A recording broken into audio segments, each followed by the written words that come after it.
Hi, I'm Justin with All Wheel Drive Auto. Let's come on inside where I'm going to teach you about your Subaru. What I'm going to show you right now are two different things involving Subaru pistons. The first thing that we're going to talk about are the oil control rings, something that when they're worn they may cause increased oil consumption in your Subaru. This is a case half, so this is essentially half of an engine block on a Subaru. On a Subaru they split in half. So the piston goes right to left horizontally in a Subaru engine. And what happens is that slowly over time as the engine wears, the oil control rings, which are these bottom rings right there. This one right there is a compression ring. This one, the next one down, is another compression ring. This is what helps build the compression in the engine. Down below, these are the oil control rings with the scraper in between.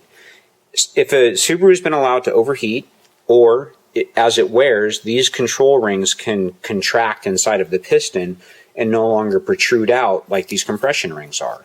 When that happens, you can allow excessive oil to make its way past the crankcase of the engine into the combustion area of the engine, where some of that oil is actually burnt and exhaust out the tailpipe with what's left over of the air-fuel mixture that was exploded to make the combustion process.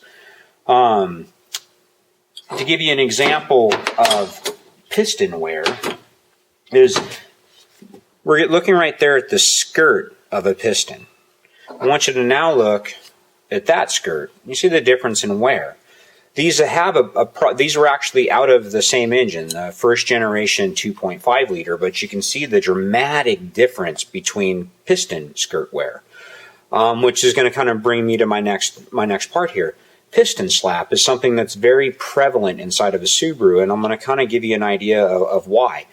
So this is the skirt area of the piston right there, and it used to be that the skirts would hang down. Well, now we have short skirts.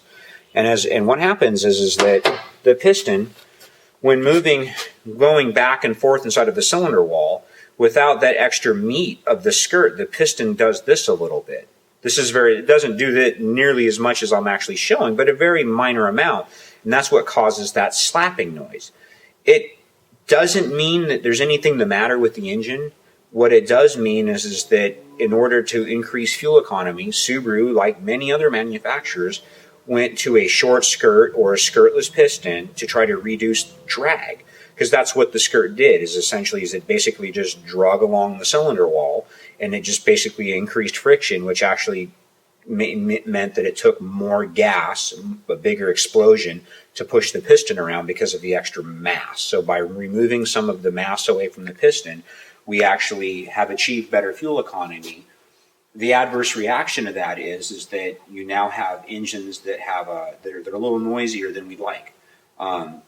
Piston slap poses no detrimental effect to engine longevity. It is just a noise that will typically go away as the engine warms up. It's usually hollow in nature. The reason that it may not have been there and then slowly has crept up on you is basically illustrated here. As this becomes worn, the side area of the piston, as the rings become worn, it's going to allow the piston to wobble inside of the cylinder wall much more so than one like this that doesn't have that same type of wear. Once again, this is Justin at All Wheel Drive Auto. This is Introduction to Piston Slap, helping you get more out of your Subaru.